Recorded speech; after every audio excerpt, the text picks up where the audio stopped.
As you guys all know कि chapter number 64 में Boruto अपने कारमा के नेक्स्ट अपग्रेड को बहुत ही अच्छी तरीके से इस्तेमाल करते हुए कोड को धोबी घाट में पछाड़े जाने वाले कपड़ों की तरह धो देता है, जिससे हमें ये लगता है कि अब कोड को रिट्रीट ही करना होगा। इसके अलावा उसके पास कोई ऑप्शन बचा नहीं है। लेकिन लास्ट में एक सडन सा सरप्राइज आता है, बोरुटो के दिल में धक धक होने लगता है, जिससे इन द एंड वो नीचे ग्राउंड पे गिर जाता है एंड इससे सभी हैरान हो जाते हैं।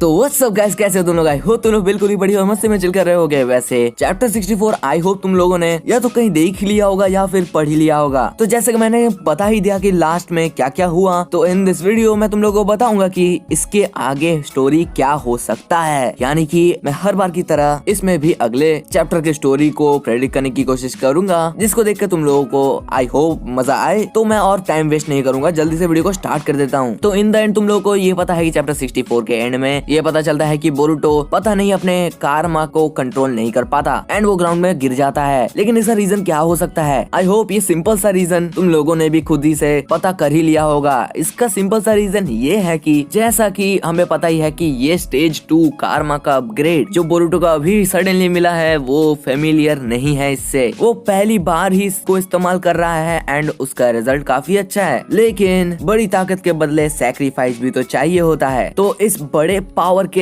एक्सचेंज में बोरुटो को एक शॉर्ट अमाउंट ऑफ टाइम मिलता है इसे इस्तेमाल करने का, या फिर कह सकते हैं कि ये कारमा का स्टेज 2 का जो ड्यूरेशन है वो काफी ज्यादा ही कम है। Now let's compare this to Baryon mode. जैसा कि हमें पता है कि कुरामा सडनली ही नारुतो को ये इन्फॉर्मेशन देता है कि एक इक्का वाला कार्ड है हमारे पास, जिसको इस्तेमाल करके हम हो सकता है इशिगी को हरा ही दें। लेकिन इसके बदले में दोनों का जान ही सैक्रिफाइस हो जाएगा। जिस बात को सुनकर नारुतो मान जाता है एंड बारियन मोड का एक्सेस उसे मिल जाता है एंड उसे मिलता है एक ह्यूज अमाउंट ऑफ पावर। लेकिन इसके सैक्रिफाइस में उसे क्या देना पड़ता है? ऑफ कोर्स कुरामा का सैक्रिफाइस तो था, लेकिन इसे मेंटेन करने के लिए भी तो मेंटली बहुत ज्यादा प्रिपेयर्ड रहना ही चाहिए, क्योंकि ये बारियन मोड नारुतो को सडनली मिला था। तो इस वजह से वो इससे कंट्रोल करना बिल्कुल भी नहीं जानता था। भले ही उसे कुरामा का असिस्टेंस मिल रहा हो, लेकिन जो भी पहली बार कर रहा है किसी भी चीज को, तो वो ऑफ कोर्स परफेक्ट तो होता नहीं है। This same thing is applicable to our Boruto's karma upgrade. क्योंकि बोरुटो को ये सडनली मिला है तो वो इसे परफेक्टली इस्तेमाल करना नहीं जानता है एंड इसे मेंटेन करना भी नहीं जानता। तो तुम लोग को पता चल चुका है अब कि बोरुटो सडनली क्यों गिर जाता है अपना इतना अच्छा परफॉर्मेंस देते हुए। तो अब मेरा प्रेडिक्शन कुछ ऐसा है कि बोरुटो अपने कारमा को अच्छे तरीके से मेंटेन नहीं करने के वजह से अब वो अनकॉन्शियस हो जाएगा, जिससे सभी को थोड़ा सा अजीब सा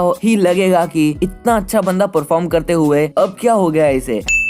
एंड सबसे ज्यादा सरप्राइज फील होगा कावाकी को, क्योंकि उसे पता है कि कोड को हराना उसके बस की बात नहीं है एंड बोरुटो एक जरिया था जिससे वो करेंटली कोड को डिफेंड कर पाता। ना तो प्रेडिक्शन गोज ऑन एंड मुझे लगता है कि अब बैटल फील्ड के आसपास कहीं ना कहीं सास्के आ ही चुका होगा, क्योंकि सास्के तब से बाहर ही तो था और अब तक तो उसे यहाँ पर पहुँच जाना चाहिए था। लेकिन मुझे ऐसा फील हो रहा है कि वो यहाँ पर बहुत ही पहले से ही है एंड वो अपने आप को रिवील इसीलिए नहीं कर रहा क्योंकि उसे पता है कि अगर वो यहाँ पर इंटरफेयर करेगा तो जो उसका ऑब्जर्वेशन था उसमें डिस्टरबेंस आ जाता। वो ऑब्जर्व कुछ ऐसा कर रहा था कि वो जब बैटल फील्ड में आया रहता है तब उसे दिखता है बोरुटो का न्यू कारमा अपग्रेड, जिससे वो बिल्कुल ही सरप्राइज हो जाता है एंड वो इस कारमा अपग्रेड को ऑब्जर्व करने लगता है, क्योंकि हमें पता है कि सास्के एक ऐसा बंदा है जिससे एनिमीज की कमजोरी निकालना अच्छे से आता है। In short Sasuke is smart. Now the next segment comes of Naruto. तो हमें पता है कि लास्ट चैप्टर नंबर 64 में नारुतो सेज मोड एंटर करता है एंड उसे मिलता है बोरुटो का कोऑर्डिनेट, जो कि वो सेंसरी यूनिट के साथ बांट देता है बोरुटो को ढूंढने के लिए। नाउ अब हमें ये भी पता है कि नारुतो अब ज्यादा एज होने के कारण अपने सेज मोड को ज्यादा एक्सपीरियंस के साथ इस्तेमाल कर सकता है, जिससे इन द एंड उसे एक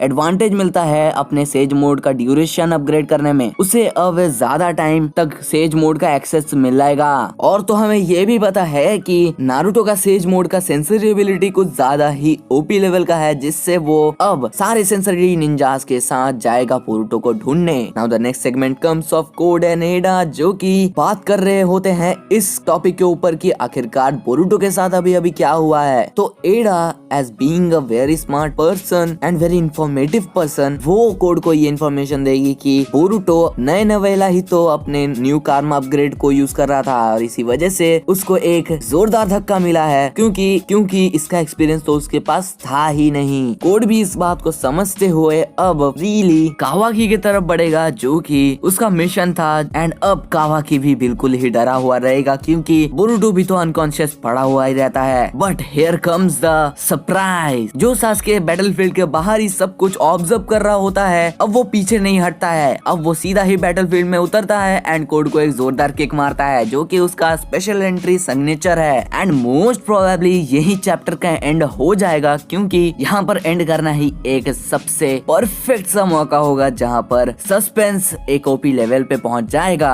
एंड नारुतो अभी यहाँ पर पहुंचेगा नहीं, क्योंकि नेक्स्ट चैप्टर या फिर कहे तो फर्दर चैप्टर्स में सास्के को हेल्प करने के लिए एंड बोरुटो को रेस्क्यू करने के लिए वो इस बैटलफील्ड में कुछ देर बाद ही पहुंच जाएगा। तो यार बस हुआ आज के लिए, बहुत ही ज्यादा प्रेडिक्ट कर दिया है। शायद मैंने पूरा चैप्टर, यस मैंने पूरा चैप्टर ही कवर कर लिया। देखो ये ऑफिशियल वाला नहीं था, क्योंकि मैं इसे बनाकर बता रहा हूँ। तो अगर तुम लोग को ये स्टोरी टेलिंग अच्छा लगा तो वीडियो को जरूर से लाइक कर देना, चैनल को जरूर से सब्सक्राइब भी कर देना, और चाहो तो तुम लोग मुझे इंस्टाग्राम पे भी फॉलो कर सकते हो। एंड यस मैं मिलूंगा तुम लोग से नेक्स्ट वीडियो में, तब तक के लिए गुड बाय।